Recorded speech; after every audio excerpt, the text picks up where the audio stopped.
Olá, pessoal, sejam muito bem-vindos ao segundo episódio do Triple AI Talks. Eu sou Eduardo Barcelos, fundador da Triple AI, startup focada em soluções de inteligência artificial para as empresas, principalmente em gestão do conhecimento corporativo e agentes de IA.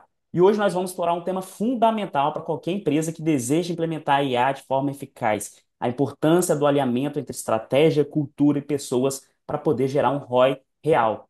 E eu tenho o prazer de receber aqui Maurílio Alberoni, Founder and Chief AI Strategist da Trioma, consultoria especializada em implementação estratégica de inteligência artificial. Maurílio, seja muito bem-vindo ao Triple AI Talks.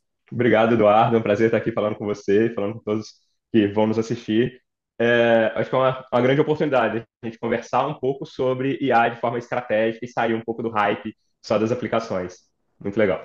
Maneiro. E hoje a gente vai falar sobre três tópicos aqui principais. Então, a gente vai falar um pouco dos pilares: estratégia, pessoa, cultura e processos como prioritários, a tecnologia. A gente vai falar de gestão do conhecimento impulsionado por IA e também um pouco de governança e segurança da informação. E tenho certeza que também outros tópicos aí. E para poder começar, Maurílio, eu queria entender, né? Eu já tive o prazer de atuar um pouco com você, de trabalhar um pouco com você, mas você tem uma jornada ali, eu acho que de mais de 18 anos, né? Liderando projetos de tecnologia, inovação e transformação digital. Sei que você já empreendeu com startups, já teve do lado uma carreira executiva, né, em uma grande empresa.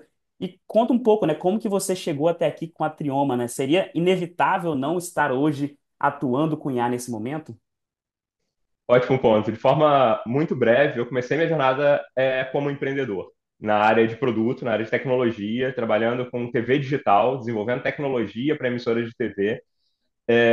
E desde então, de uma forma muito acelerada, passei por várias oportunidades, tanto de programas de aceleração no Vale do Silício, de exit de empresa de software em 2017 e com muito trabalho com consultoria também. Eu tive a oportunidade de trabalhar com consultoria desde para startups quanto para médias e grandes empresas por pelo menos uns 8 anos da minha vida. E agora, nos últimos 4 anos e meio, eu tive dentro de uma grande empresa de engenharia e consultoria, atuando como head de transformação digital, e com isso tendo a oportunidade de vivenciar um mundo enterprise de uma forma super intensa, em um momento em que a empresa estava crescendo muito, estavam surgindo cada vez mais oportunidades e necessidades de usar a tecnologia como alavanca de valor do negócio, e com o surgimento, principalmente no meio do caminho, a popularização, vamos dizer assim, da IA generativa, que colocou muita coisa de pernas para o ar, né? Inverteu o jogo e acelerou muitos processos. Então, de uma forma breve, essa é a minha jornada, sempre ligado à tecnologia, sempre ligado à conexão da tecnologia com outros processos de negócio, já que por essa vivência empreendedora, eu sempre naveguei entre marketing e vendas, finanças, RH, produto, tecnologia e todas as áreas de negócio, conseguindo ter uma visão ali bem conectada entre todas elas. Ah, bem bacana. Eu acho que assim, que essa visão, né, holística, essa atuação, essa experiência, ela une a gente, né, para poder seguir essa jornada, principalmente empreendendo, né? E falando em empreendedorismo, né, hoje você deu um novo passo aí recente com a Trioma. Conta um pouquinho, né, o que que é a Trioma, o que que vocês se propõem, né, a resolver no mercado dentro da implementação de IA para as empresas. Qual que foi a dor, talvez, que você identificou para poder criar a Trioma? Fala um pouquinho da empresa. Legal. A principal dor que eu identifiquei foi principalmente em médias empresas que não são nativas digitais. Então, não é aquela empresa que é de software, que tem um SaaS, ou que é uma empresa de tecnologia tradicional, mas sim empresas de serviços, empresas de engenharia, empresas industriais, que elas usam tecnologia, tecnologia é fundamental para o dia a dia delas, mas não é parte do produto, do negócio delas. Nessas empresas, normalmente, elas têm uma dificuldade grande de ter uma visão estratégica sobre o uso de tecnologia. Elas, na maioria dos casos, elas são consumidoras daquilo que o mercado oferece e ficam só diante de fornecedores desconectados, sem ter uma jornada conectada e clara. Aí, com isso, a minha proposta é atuar como um conselheiro estratégico para essas empresas, para criar, de fato, um roadmap de implantação de tecnologia e principalmente falando de IA, em uma visão estruturada de médio e longo prazo e conseguir dar poder para essas empresas usarem de fato tecnologia e inteligência artificial como uma alavanca de valor para os seus negócios. E não serem apenas consumidoras. Eu costumo falar que tem muita empresa que fala que usa IA, por exemplo, Total. mas de uma forma não intencional. é aquele cara que coloca no site se vangloriando que usa GUP e uma IA para triagem de currículo.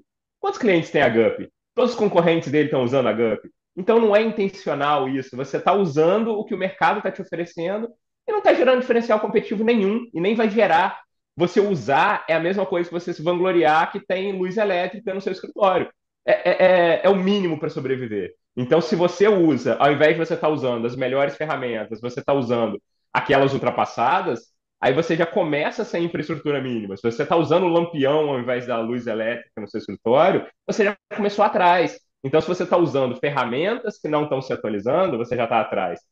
Mas as empresas precisam ir além, precisam ser intencionais com o uso de IA, conectando Total. isso na estratégia e, de fato, criando seus diferenciais, né? Não, total, assim. E eu queria, assim, trazer uma bomba, tá? Pegando um pouco o gancho disso e a gente também entrando mais na temática aqui do nosso episódio. Esses dias eu vi que você postou um artigo bem legal, né? Falando sobre gestão do conhecimento na era da IA. E o que que é essa gestão do conhecimento da era da IA, né? O que que você define isso? Enfim, também quais são os novos paradigmas que a gente tem através da IA, né? Dentro da gestão do conhecimento. Eu trabalho com conhecimento, treinamentos e gestão da informação desde 2010, então vou completar aí quase 15 anos nessa jornada. Eu já tive empresas de treinamento corporativo, empresas de LMS, com plataforma EAD, gerenciando conhecimento para empresas, e eu sempre fui muito crítico no processo tradicional de gestão do conhecimento e compartilhamento de conhecimento. Porque a gente pode parar para pensar e se perguntar para qualquer um, a gente não consome conhecimento mais como antigamente. Todo mundo está muito mais dinâmico e consumindo coisas pelo WhatsApp, pelas redes sociais, em vídeos curtos. E eu não tô. A gente não pode separar conhecimento de entretenimento também. Entretenimento é conhecimento, então pílulas curtas de entretenimento ou aprendizados corporativos mais densos. Se a gente para pensar, todo mundo está consumindo de forma diferente, interagindo de forma diferente. E por que que as empresas ainda estão cegas e falando, eu vou continuar fazendo como eu fazia antes, que é criar longos manuais, armazenar arquivos e deixar dentro de um repositório esperando que as pessoas vão consumir? Elas não vão. Não vão. A gente tem que ser um pouco menos românticos e ser mais pragmáticos com isso e falar: se eu não consumo, a gente tem que perguntar para os executivos das empresas: você consome, você busca, você sabe acessar o GED da sua empresa e buscar uma informação? Eles não sabem, então por que eles exigem que os analistas, os técnicos e todos os demais façam isso? Não vão fazer.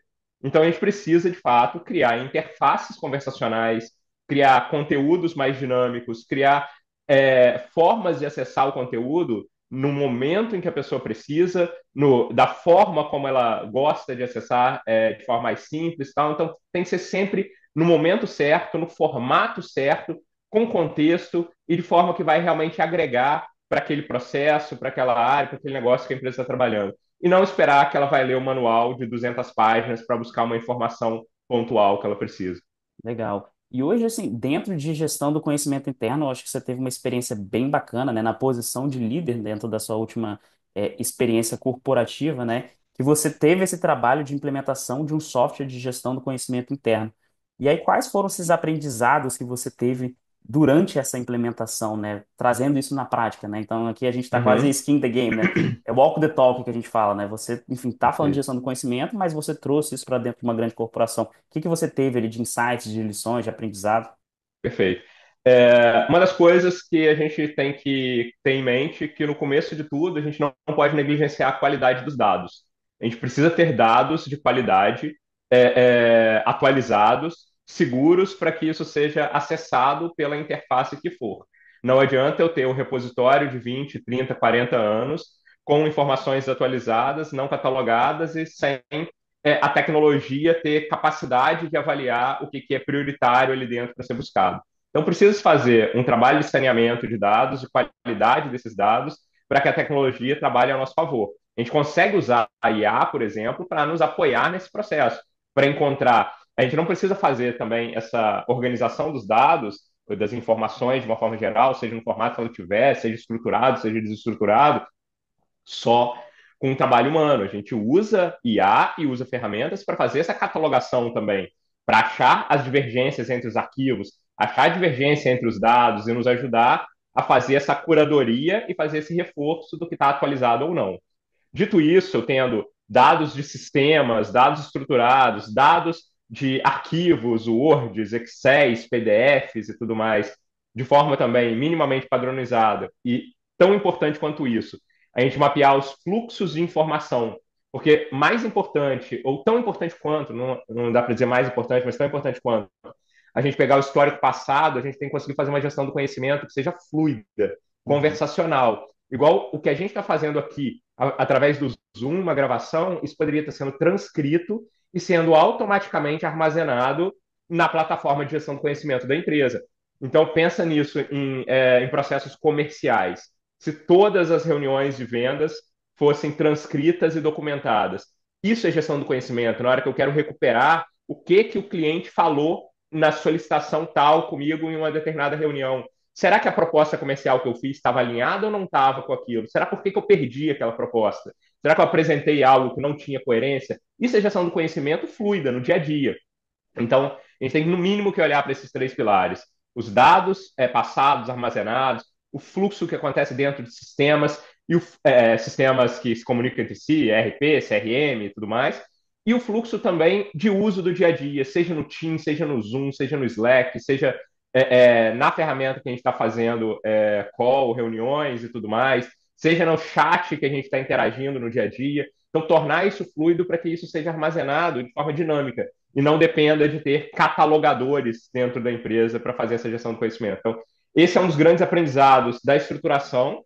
E depois a gente tem que pensar nessa fase do tornar acessível. Aí, tornar acessível, a gente tem LLMs que são muito bons para nos apoiar nesse processo e ferramentas como a própria AAA também para conseguir organizar esse conhecimento corporativo que foi estruturado e foram criados esses fluxos para eles serem acessíveis através de uma interface conversacional. E que isso facilite a gente a criar novos documentos, criar novas interações, ter sempre à mão as respostas que a gente está buscando, seja no celular, seja integrado num Teams, seja dentro de um e-mail, seja numa interface própria, seja integrado a um produto que a gente já possui. Então, tem várias formas diferentes, tem que ser. Eu não acredito em uma solução única. Nós humanos somos contextuais, assim, em cada momento a gente quer uma coisa diferente. Agora que eu estou sentado aqui, eu prefiro a interface do computador, mas se eu me levanto, eu vou preferir meu celular. Se eu estou na rua, eu posso preferir alguma coisa em áudio para consumir, então, por comando de voz. Então, a gente tem que ser múltiplas interfaces sempre para acessar esse conhecimento. Perfeito, perfeito. E hoje, assim, olhando, eu até vi recentemente que vocês colocaram no site da Trioma, né, um caminho comum que não dá resultado, né? Talvez o que as empresas muitas vezes elas tentam implementar IA, às vezes tentam implementar gestão do conhecimento interno e acaba não tendo ali o sucesso, o êxito naquele nível de implementação, talvez fica só na parte de POC, de piloto, né? E assim, na sua experiência, o que você vem observando também do mercado, o que que você entende hoje, talvez até um endereçamento da própria Trioma em relação a isso, o que que você vê de principais erros, né, que as empresas, quando elas olham para a IA e elas tentam abarcar isso dentro da operação da empresa, o que elas vêm cometendo de erro, né? O que que, assim, você entende como ponto comum que elas têm, né, de problemática, né, nessa inserção de IA dentro da operação? Para mim, o maior problema é começar pela ferramenta. É quando a gente vai no hype, a gente tem que separar uma coisa. Uma coisa são os posts de LinkedIn, Instagram, X e Total. tudo mais, com lançamento de ferramentas novas todos os dias.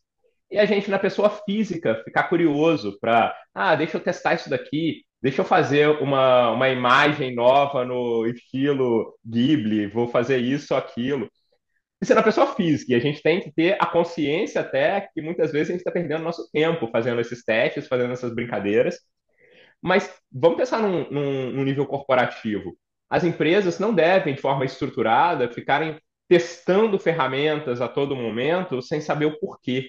Aí a gente volta lá no Comece pelo Porquê do Simon Sinek, falando, cara, por que que você quer usar esse negócio? Qual a dor que você tem? Qual o problema que você precisa resolver?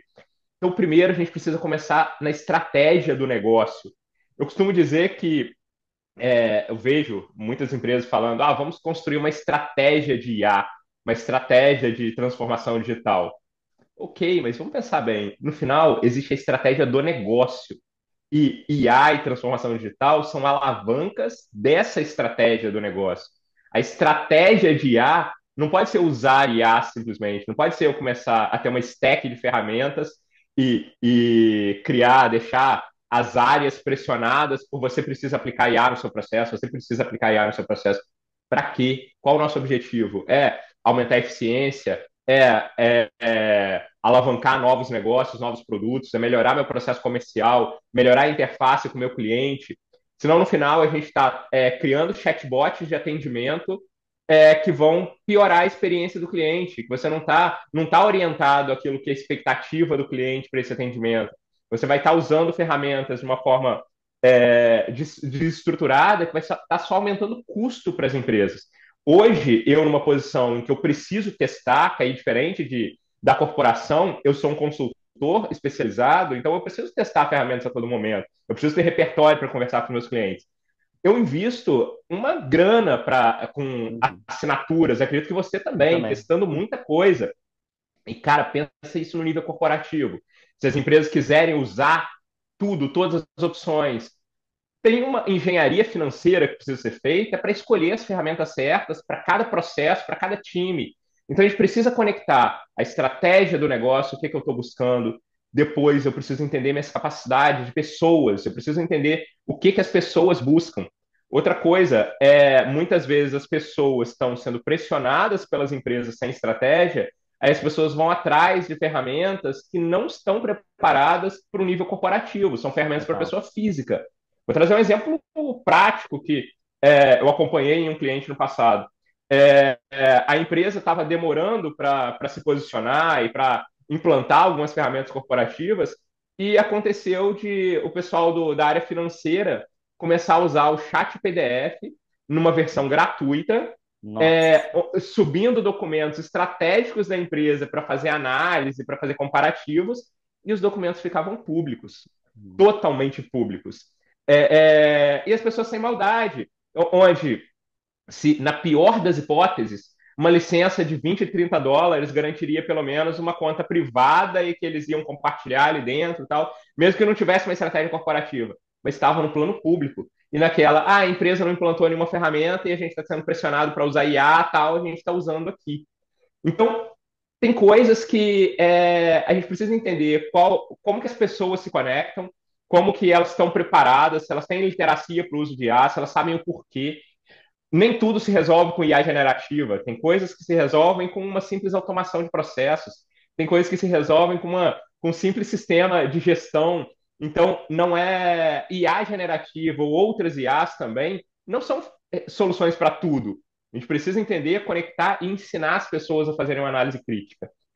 E criar cultura, cultura de compartilhamento, cultura de discussão, cultura de riscos a respeito do uso de IA, e depois a gente começar a olhar os processos.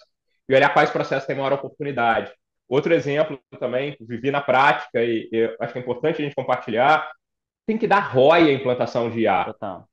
Não adianta eu querer automatizar um processo que é feito por um estagiário em 2 horas por mês. E para isso eu tenho que assinar 5 ferramentas, colocar 2 devs integrando e fazer um mega projeto. Isso não dá ROI. Então tem coisas que a gente não deve priorizar no primeiro momento. Enquanto tem outras, como eu dei o exemplo aqui da transcrição de reunião, para mim é uma das coisas que são plug and play e transformacionais para a maior parte das empresas.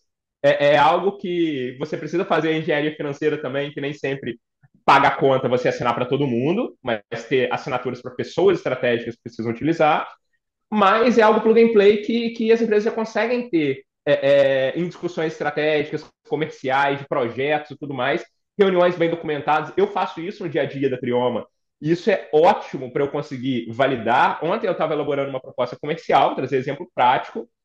Eu concluí a proposta, eu peguei a transcrição das últimas 4 reuniões que eu tive com esse lead e coloquei um comparativo dentro de um GPT para ele pontuar o que eu não estava cobrindo dentro dos temas que o lead tinha me solicitado nas reuniões. Ele levantou, ele elencou uns 5 pontos de melhoria, falou: oh, você não cobriu na sua proposta isso daqui que ele tratou como importante, isso daqui ele trouxe um outro argumento. Então, eu não uso o GPT para elaborar a proposta para mim, mas olha o comparativo que ele faz e me traz informações relevantes. Então, aí a gente conecta nos nossos processos de uma forma geral. Só depois a gente vai atrás das melhores ferramentas. Qual é a ferramenta para me ajudar nesse processo? Se eu preciso otimizar a elaboração de propostas, otimizar leitura de documentos, validação técnica de alguma coisa, aí a gente vai atrás das ferramentas e a gente faz hunting de tudo isso, compara, testa e valida. Então, para mim, o maior erro, sendo enxuto na resposta, é começar pela ferramenta sem olhar estratégia, pessoas, cultura e processo. Perfeito, assim. E o que a gente vê bastante, acho que um ponto que você falou que me tocou bastante, é que às vezes as pessoas olham para a IA generativa como se ela fosse a solução de tudo. Meu Deus, a IA generativa veio, vai fazer atividade preditiva, vai fazer RPA, uma simples automação, vai fazer, enfim, vai cobrir todos os meus colaboradores do setor de RH aqui. Então, assim, acho que essa visão um pouco deturpada do que a IA generativa pode fazer, no que ela é boa, no que ela não é boa, né? E algo que a gente, eu acho que vê bastante, eu acho que também aqui é uma outra bomba que eu queria trazer para você, né, que a gente acaba vendo bastante muitas empresas falando, meu Deus, a IA vai vazar os meus dados, né, como se a culpa ali fosse da inteligência artificial, do modelo, né? Você vê esse questionamento também quando você vai conversar com as empresas, né, como se nenhuma cloud existisse antes, como se nada existisse, agora o LLM, ele é o responsável por vazar minhas informações, né? Perfeito, perfeito. Isso é ótimo, né? As pessoas esquecem que elas já estão digitais há muito tempo. Elas já estão conversando via Zoom, já estão conversando via Meet, já estão interagindo nos chats de diversas plataformas. Seus documentos já estão armazenados no SharePoint, no Drive. É, as coisas, a gente tem que se preocupar com segurança da informação e governança de dados no dia zero, quando a gente começa a digitalizar um processo. Só que parece que todo mundo esqueceu disso. E tem essa preocupação com a IA. Não que não deva ter, a gente tem que ter, mas a gente tem que dar alguns passos atrás e entender que a gente já está no mundo digital. Os big players do mercado de IA são também os big players de armazenamento de arquivos, de gestão da informação, de gestão do conhecimento e tudo mais. Então, a gente está em cima das mesmas políticas de governança e segurança de dados. O que a gente tem que se preocupar no final, para mim, o ponto mais importante é saber quais ferramentas a gente está confiando os nossos dados empresariais. Não é a IA. Eu não vou usar o chat PDF na versão free. Isso não é para uso Legal. corporativo. Ponto. Eu não vou usar uma ferramenta que é para eu brincar de fazer imagenzinha e publicar na internet. Em nível corporativo, não é para ser usado. Isso vai. O modelo de negócio das empresas, às vezes, nem está bem definido, eles nem sabem o que vão fazer com aquilo, e a qualquer momento eles podem, sim, tratar os seus dados como parte do produto deles. Para isso existem soluções enterprise, para isso existem soluções da Microsoft, do Google, da própria OpenAI e de várias outras, da AAA, olhando para o segmento enterprise, e várias outras ferramentas que são voltadas para a empresa, que tem camadas de segurança, que tem contratos, que tem gestão de riscos em cima e que tem estratégias para mitigar vazamento desses dados de diferentes formas. Aí escuto também a pergunta que se desdobra: mas você confia? Você confia nisso? É a mesma resposta para você confia de mandar um e-mail para alguém? Em determinado momento a gente tem que confiar nas regras estabelecidas e confiar que caso aconteça alguma coisa, a gente vai ter que executar os nossos contratos. Então a gente tem que aprender a ler contratos também, ler qual nível de garantia o nosso fornecedor está nos trazendo e quais são as mitigações desses riscos que a gente vai ter. Mas mais importante do que isso, a gente tem que se preocupar com os nossos colaboradores que estão mandando documentos por WhatsApp todo dia, no WhatsApp pessoal do cliente, do fornecedor, do parceiro. Quem vaza dados são as pessoas. No dia a dia, quem vaza dados são as pessoas, salvando nas suas máquinas pessoais, nos seus celulares pessoais, mandando print para o amigo que trabalha no concorrente. É assim que dados vazam e é isso que as empresas deveriam se preocupar. E não necessariamente ter tanto medo de um LLM ou qualquer outro modelo de IA vazar essas informações. Então, assim, o que eu vejo, eu entendo que isso talvez é a pontinha do iceberg ali, né? Você fala de LLM, parece que suscita todo um debate, né? Que as empresas, que nem você falou, elas esqueceram o que está por trás ali, assim, as boas práticas dos colaboradores, acho que talvez é o ponto que você falou essencial, né? Muitas vezes também tem esse receio, medo, por uma falta de conhecimento mesmo, esse medo do desconhecido, entendendo o LLM como uma entidade viva que ele pode tomar decisões e vai tomar decisões e ele por si só vai ser uma entidade que vai vazar. Por mais que as grandes empresas que os forneçam, podem falar ativamente nós não vazaremos, mas o LLM tomar uma decisão e falar eu vou pegar o dado da Trioma e vou compartilhar com a AAA aqui dentro dessa caixa preta. Recentemente eu li o Nexus, o novo livro do Harari, e que fala de IA, já conecta a jornada de gestão da informação com o uso de IA. E ele fala muito disso, dessas tomadas de decisão da IA e o medo desse desconhecido, das pessoas Uhum. não saberem o quão autônomos serão os modelos e o que eles vão fazer por conta própria. Então, isso pode ter uma conexão também desse medo. Então, a gente tem que trabalhar muito a gestão da mudança para conseguir quebrar essas barreiras. Perfeito. Hoje, assim, o Harari, eu vejo ele foi um dos grandes que levantaram o ponto ali. Não, não digo detrator, mas digo a pessoa que, poxa, abriu o olho de todo mundo ali relacionado a IA, meu Deus, a gente está entrando num novo paradigma. E eu entendo, assim, para as pessoas, talvez, assim, óbvio que toda tecnologia que ela surge, ela tem um quê de desconhecido muito grande, hein? Ela tem um quê depois de regulador que vai vir em cima. Então, tem várias variáveis ali que são naturais quando a gente tem contato com novas tecnologias, né? Mas eu entendo talvez o ponto ali relacionado ao chat GPT, que nem você falou, às IAs como um todo, aos modelos, os LLMs, né? O principal ponto é que, cara, é uma interface conversacional, né? Então parece até que é uma pessoa, uma entidade que vai pegar aqueles meus dados e vai conectar com, enfim, mandar para algum outro lugar, vai ser autônomo, né? Então acho que esses são os principais pontos e receios. Mas um outro ponto, Maurício, que eu gostaria de destinar aqui é entender um pouco agora sobre a Trioma, né? Como vem sendo essa atuação de vocês? Como vem sendo esses dias, né? Então, recentemente você postou no LinkedIn, cara, mal começou, acho que já alguns contratos fechados, um interesse muito grande. Enfim, você já estava imerso nisso, em inteligência artificial há um bom tempo também. Como vem sendo esses primeiros dias? Quais vem sendo os feedbacks ali de leads, clientes, parceiros?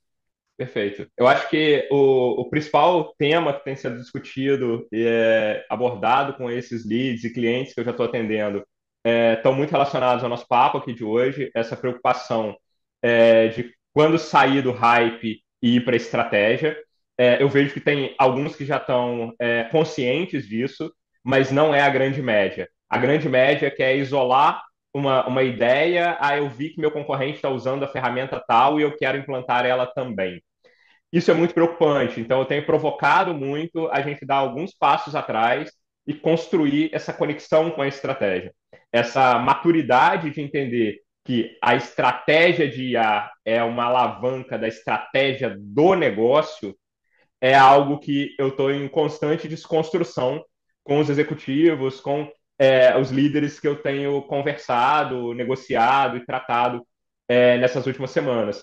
E a aceitação do mercado, o olhar do mercado para serviços como o da Trioma tem sido muito interessante. Eu tenho tido ótimas aceitações, conseguido falar num nível executivo com as empresas, então discutindo dores, demandas. Tem um trabalho muito grande de educação nesse processo. A gente tem que se posicionar, educar e direcionar e atuar de fato como um mentor nesse processo como um todo. Eu costumo dizer que a Trioma não é uma agência que pega demanda e entrega demanda. A gente desenha estratégia, a gente questiona, discute, remodela, reposiciona e educa as empresas, desde o nível executivo até o nível operacional, em como conectar a IA de forma estratégica, em como treinar e capacitar suas pessoas, em como rever seus processos, não para você ter um bisage lindo armazenado na sua ferramenta de documentação, mas em como ter um processo digitalizado e com IA em diversos pontos de interconexão dele, eliminando gargalos, acelerando entrega e otimizando a experiência do cliente e possibilitando que crie novos negócios. É entender mesmo, empresas que não são nativas digitais têm que se preocupar com IA de uma forma diferente de uma que IA está no seu produto. Tudo que a gente está falando aqui agora, nesse papo, muitas das coisas não se conectam com a empresa de produto que usa IA. Se eu tenho um SaaS que tem IA plugado, se eu tenho uma ferramenta de IA, muito desse nosso papo aqui é totalmente diferente. Ele teria outra abordagem. Essa mensagem toda e quem é meu público-alvo, quem eu estou educando e quero educar cada vez mais, são aquelas empresas, de fato, que não são nativas digitais e que precisam usar tecnologia para manter-se no mercado competitivas, mas mais do que isso, se diferenciarem, conseguir crescer e conseguir pensar como IA, como tecnologia e transformação digital se pluga nas ineficiências que eu tenho no meu negócio, como se pluga como alavanca de valor para fazer mais e melhor, como se pluga para eu revisar a qualidade, para eu dar poder para as pessoas. Não é a discussão hoje, não é quantas pessoas eu vou demitir ou eliminar do meu processo. A gente sabe, a gente acompanha que empresas de tecnologia em si já têm trabalhado muito com essa lógica para processos de desenvolvimento de software e vários outros processos. Empresas de serviço, empresas não nativas digitais, elas não têm que pensar nisso no primeiro momento. E os colaboradores delas também não têm que ter esse medo. Tem que pensar em como eu entrego melhor o meu trabalho, como eu entrego com mais confiabilidade, como que algo que antes eu tinha um SLA interno de 7 dias, eu passo a ter um SLA de 7 horas com o uso de IA, colocando ela nos processos, nos gargalos críticos que eu tenho do negócio. Como que eu faço essa convergência de propostas comerciais, no exemplo que eu dei, que eu uso no meu dia a dia, fazendo revisões de documentos? Como que eu coloco para revisar contratos, analisar riscos de contratos e tudo mais? Então, é disso que a gente está falando, é isso que a Trioma faz, é ajudar líderes e executivos a pensarem uma estratégia A para transformar o negócio. E a recepção tem sido muito boa. Tenho investido boa parte dos meus dias conversando com empresas, conversando com pessoas, elaborando propostas, elaborando pré-projetos para a gente trabalhar com IA e já fechando os primeiros contratos. Perfeito. Hoje você falou assim muito também desse aspecto de uma venda consultiva, né? Falou de educação. Hoje, assim, até puxando talvez mais um encerramento do nosso episódio, que a gente poderia ficar falando aqui por muito tempo, mas qual mensagem você traria, né, para o seu público, né, para esse líder, para esse gestor? Talvez quais habilidades eles deveriam se munir ali para ter uma conversa, né, no mundo ideal, né? A gente fala, a gente sabe que a realidade é uma, mas o mundo ideal é outro, mas como que você levaria esse gestor, talvez, para esse mundo ideal, digo, de skills que ele tem que se munir? Quais são essas dicas, né? Qual mensagem você traria para esses gestores, para esses líderes que querem implementar IA, que querem ter um ROI efetivo dentro da sua empresa, né? Perfeito. Skills básicas de entender de fato onde a IA pode levar o negócio. Então, eu acho importante criar repertório, ver o que dá para fazer, o que não dá, conhecer cases é bem importante, não para querer implementá-los de forma literal, mas conhecer, criar esse repertório é fundamental. Mas mais do que isso, conhecer bem as dores existentes do seu próprio negócio. A partir dessas dores, a gente consegue criar cases específicos com o uso de IA, conectando nessas dores. Então, para esses executivos, o que eu falo seja um especialista nas suas dores e traga para a gente as suas dores. A gente ajuda a traduzir. Eu sou um tradutor dessas dores em cima de ferramentas, em cima de tecnologia e de processos, o que a gente consegue fazer, o que a gente não consegue fazer. Adoro falar também, isso não está bem resolvido ainda com o IA, então vamos descartar esse processo. A gente tem que ser simples e transparente para dar ROI efetivo e não ficar fazendo projetos de meses. A gente tem que fazer projetos de semanas ou poucos meses para entregar esse ROI. Perfeito, Maurílio. E aqui, finalizando, assim, antes de tudo, gostaria de agradecer, tá, a sua presença aqui, sua participação. Com certeza, pô, foi um baita episódio aqui, muito conteúdo, muito rico. E onde que o pessoal pode encontrar informações sobre o Maurílio, né, sobre a Trioma, onde que eles podem entrar em contato, acompanhar vocês, se conectar com vocês, né? Perfeito. A principal rede social que eu uso é o LinkedIn, então podem me procurar lá, Maurílio Alberoni, e se conectem comigo, me enviem mensagem, adoro conversar com quem está interessado nesse tema. E o site da Trioma, trioma.digital. Então lá também você encontra mais informações sobre as nossas propostas, nossos contatos e tudo mais. Mas me adicione no LinkedIn que a gente se conecta facilmente. Perfeito. Ó, Maurílio, muito obrigado novamente pela participação aqui no episódio. Pessoal, não deixe de interagir também com a Triple AI, de seguir a Triple AI nas redes sociais, Triple AI, também você consegue encontrar no Instagram, no YouTube, e também não esqueça de se inscrever aqui no nosso canal do YouTube, deixar o seu like e também compartilhar esse episódio. Muito obrigado, Maurílio. Obrigado, Eduardo. Um prazer estar aqui e até breve. Até, ó. Esse foi mais um Triple AI Talks. Tchau, tchau, pessoal.